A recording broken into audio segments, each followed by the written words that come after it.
किती लोक बसतात महापालिकेत निवडून गेले, किती लोक हित आहेत ते जिल्हा परिषदेला निवडून गेले. ह्या मतदारसंघात आज जे काँग्रेसचा प्रचार करताना पुढे पुढे दिसतात आमच्या मित्र पक्षाची लोक,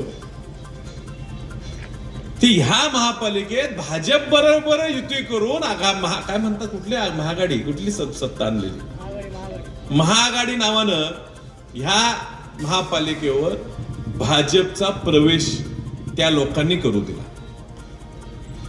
ज्या शक्तीने ह्या ठिकाणी भाजप वाढवली, सातत्याने काँग्रेस ह्या मतदारसंघातली संपेल म्हणून ज्या लोकांनी प्रयत्न केला, ती लोक आज आपल्याला निष्ठा पक्ष सांगतात. ह्याच्याहून गंमतशीर गोष्ट कुठली नाही. पक्ष जीवन ठेवणं म्हणजे काय? 2008 ची असेल, 13 ची असेल, 18 ची असेल, ह्या महापालिका निवडणुका कुणी लढल्या? त्या ठिकाणी काँग्रेसचा म्हणून महापौर कुणी केला? कालच विवेक कांबळेंच्या मुलाची मुलाखत भेट झाली माझी मिरजे. विवेक कांबळेने आपलं अखंड आयुष्य हे घालवलं त्या रिपब्लिकन पार्टी ऑफ इंडियाच्या पक्षात. नगरसेवक झाले, पण महापौर त्यांना बौद्ध समाजाच्या सामान्य माणसाला महापौर कुणी केलं तर ते काँग्रेस पक्षाने केलं, म्हणजे मदन भाऊ पाटलांनी. कांचनताई कांबळे सारख्या सामान्य मातंग समाजाच्या कार्यकर्त्यांना महापौर कुणी केलं? काँग्रेस पक्षाने केलं, म्हणजे मदन भाऊंनी केलं. कांचन पाटील म्हणून भोशाच्या त्यांना जिल्हा परिषदेचं अध्यक्ष केलं. कोण केलं? काँग्रेस पक्षाने केलं, मदन भाऊंनी केलं. ह्या तालुक्यातनं 10 पैकी 7 जिल्हा परिषद सदस्य काँग्रेसच्या चिन्हावर मदन भाऊंनी निवडून आणले, म्हणून जिल्हा परिषदेवर काँग्रेसचा झेंडा फडकला. ह्या महापालिका क्षेत्रात सुद्धा काँग्रेस पक्षाचा महापौर सातत्याने केला, तो काँग्रेस पक्षाने केला, म्हणजे मदन भाऊंनी. काँग्रेस जीवन ठेवणं म्हणजे काय असते? कार्यकर्त्याला लढवायचं आहे, त्याच्या मागे पूर्ण ताकद द्यायची आहे, काँग्रेस पक्ष मोठा करायचा आहे, कार्यकर्त्याला मोठं करायचं आहे. हे पक्ष मोठा बळकट करायचं काम हे मदन भाऊंनी केलं. मदन भाऊंच्या निधनानंतर जयश्रीताई वहिनी खरंच राजकारणात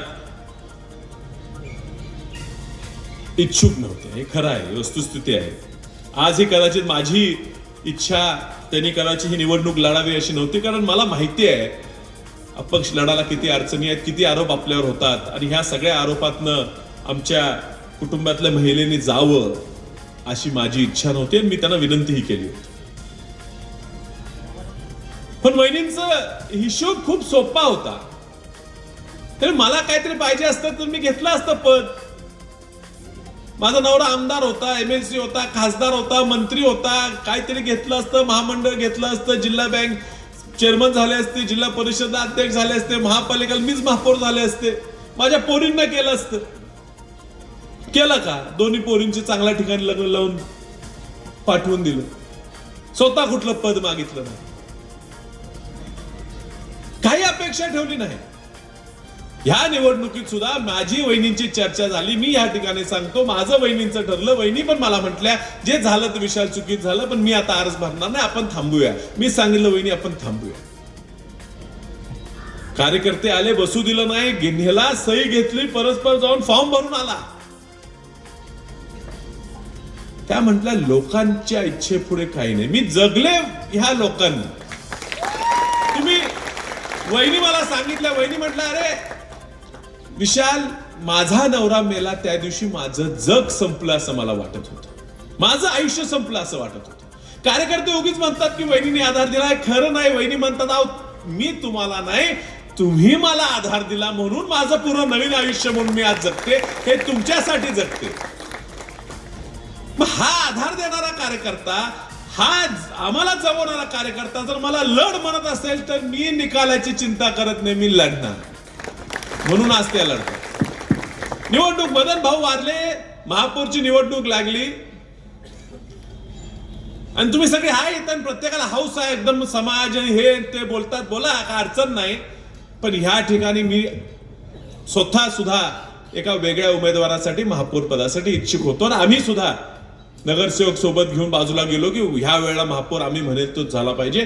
आमचे सोबत इथं निरंजन आवटी सुद्धा आहेत. निरंजन, तुम्ही सुद्धा त्या विचार केला की सुरेश बापू आवटी त्या ठिकाणी महापौर झाले पाहिजेत.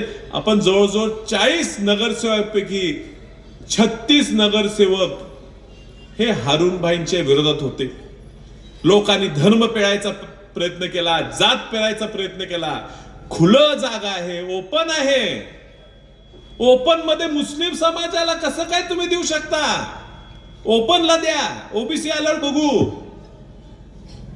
सगळे म्हणत ओबीसी येऊ दे मग बघू, का ओपन मध्ये देताय?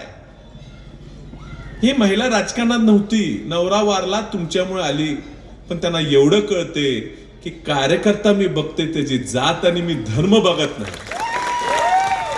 हा समाज माझ्या बरोबर राहिलेला आहे, ह्या समाजासाठी मी करणार. त्या ठिकाणी हारुनभाई शिकलकरांच्या सोबत ते आणि एक नगरसेवक दोघांचाच पाठिंबा असताना सुद्धा, सगळे विरोधात असताना वहिनींनी त्यांना महापौर केलं.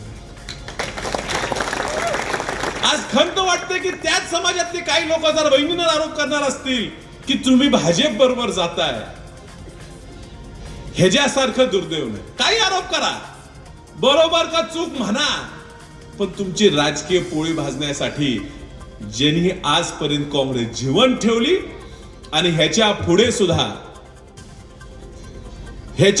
सुद्धा जे काँग्रेस जीवन ठेवणार आहोत ते हे कुटुंब आहे, हा विचार आहे, हा वसंतदादांचा विचार आहे. हाच ह्या काँग्रेस पक्षाला कायमचा तारणारा आहे. हे तुम्ही लक्षात ठेवलं पाहिजे. ह्या भाजपला गाडायची परिस्थिती ह्या जिल्ह्यात ह्या राज्यात निर्माण झालेली आहे. ह्या ठिकाणी भाजपला पराभूत करणारा सांगलीचा उमेदवार कोण आहे तर एकच आहे, त्या आहे जयश्रीताई पाटील आणि त्यांचं चिन्ह आहे हिरा. हा हिरा चमकणार आहे, हा हिरा विधानसभेत चमकणार आहे. तुम्ही समजून घ्या, भाषण करणं लय अवघड नसते. वहिनी फडाफड तुमच्या विधानसभेत भाषण करते. भाषणाला महत्व नसते, तळमळ पाहिजे, समज पाहिजे, मनाने आलं पाहिजे. सोंग करून यावं लागत नाही, नाटक करून यावं लागत नाही, आरशा पुढे प्रिपरेशन करून तयारी करून येत नाही. लोकांची तळमळ समजली, लोकांपर्यंत गेलो, काय लोकांना पाहिजे, काय समाजाच्या अडचणी आहेत, काय मुस्लिम समाजाच्या अडचणी आहेत, काय दलित समाजाच्या अडचणी आहेत, काय मराठा आरक्षणाचा मुद्दा आहे, तो जवळून पाहिलेला व्यक्ती आहे. ह्या मातीसाठी लढणार हे कुटुंब आहे. मी घराणेशाहीवर करून तुम्ही अजूनही समजून घ्या, आमचा लढा एकामेकाविरुद्ध झालेला. आज कुठे राहून हे घर एक झालेलं आहे. हे घर आम्ही एक ठेवायचा प्रयत्न करतोय, ही सांगली एक ठेवायचा प्रयत्न करतोय. ह्या सांगली